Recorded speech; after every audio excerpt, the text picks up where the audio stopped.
Aujourd'hui, on va parler d'une enseigne que vous connaissez forcément et que vous avez probablement fréquentée, et qui pourtant est en train de disparaître sous vos yeux. Pas à cause d'un manque de clients, pas à cause d'un manque d'histoire, mais à cause de ses propres choix. Micromagazine. C'est le parfait exemple d'une entreprise qui n'a pas su évoluer et qui aujourd'hui bah, paye le prix de ses erreurs. Entre décisions absurdes, expériences clients désastreuses et stratégies douteuses, on va voir comment un pilier du jeu vidéo en France est devenu un problème.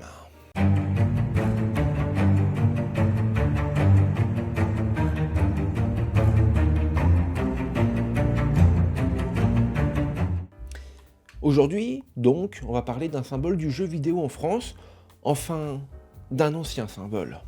Micromagazine. C'est une enseigne que tout le monde connaît.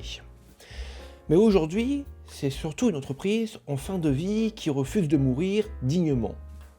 Et le problème, c'est qu'elle entraîne encore des clients avec elle dans sa chute. Ça fait plus d'1 an que GameStop cherche à vendre Micromania. Plus d'1 an. Et toujours aucun repreneur sérieux. Et quand tu vois la déclaration de Ryan Cohen, le patron de GameStop, tu comprends vite l'ambiance. Il ironisait publiquement sur la vente en expliquant que les taxes élevées, le progressisme ou encore la culture woke étaient inclus dans le package. Bon, en clair, même le patron n'y croit plus. Il ne vend pas une entreprise, il essaye de s'en débarrasser. Le Covid a marqué un tournant. Fermeture de magasins, baisse de fréquentation, explosion du dématérialisé. Mais surtout une incapacité totale à s'adapter. Pendant que le marché évoluait, Micromania est resté bloqué dans une sorte de bulle temporelle, dans un autre temps. Résultat, moins de clients, moins de ventes et une perte totale de pertinence.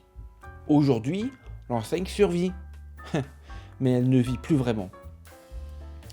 Alors, et pour compenser, on assiste à des stratégies qui interrogent très sérieusement. Dernier exemple en date, des boîtiers rétro vides, vendus environ 30 €.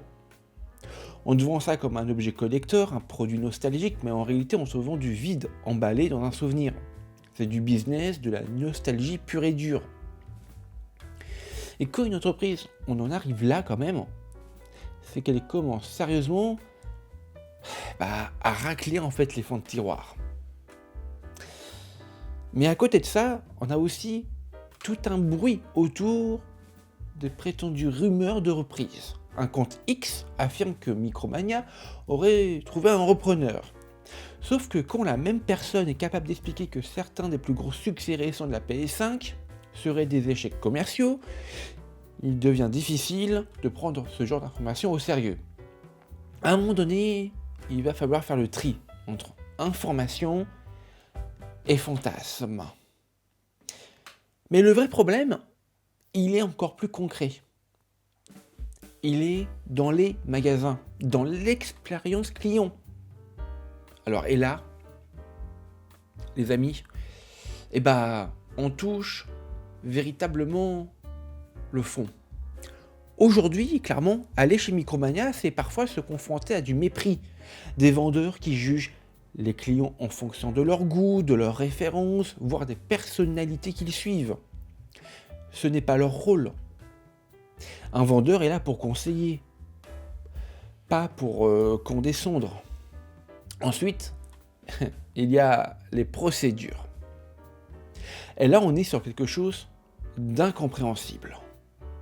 Pour revendre une console, on te demande parfois de laisser tes données personnelles dessus. Pourquoi ? Pour une simple vérification. Il suffirait d'allumer la machine quelques secondes et de tester son fonctionnement. D'autres enseignes le font très bien. Mais chez Micromania, on te répond simplement, c'est la procédure. Justement, le problème, c'est cette procédure, elle est archaïque, rigide et inutilement intrusive. Même logique pour la récupération de colis.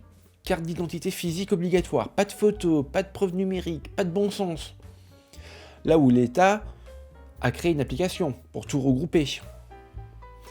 Là où d'autres aussi, enseignes font preuve de flexibilité et d'intelligence. Micromania applique des règles mécaniques, déconnectées de la réalité. Et les incohérences continuent. Refus de reprise pour une console réinitialisée, mais acceptation de jeu dans un état parfois catastrophique, refus de reprise d'un produit sans ticket de caisse, même quand le contexte est évident, comme un cadeau de Noël que t'as pas demandé, ou que t'as en double, à un moment donné, ce n'est plus de la rigueur, c'est de l'absurdité totale. Tout ça donne une image globale très claire. Une entreprise déconnectée. Déconnectée de ses clients, déconnectée du marché, déconnectée des attentes actuelles. Elle applique encore des logiques d'un autre temps, dans un secteur qui a complètement changé.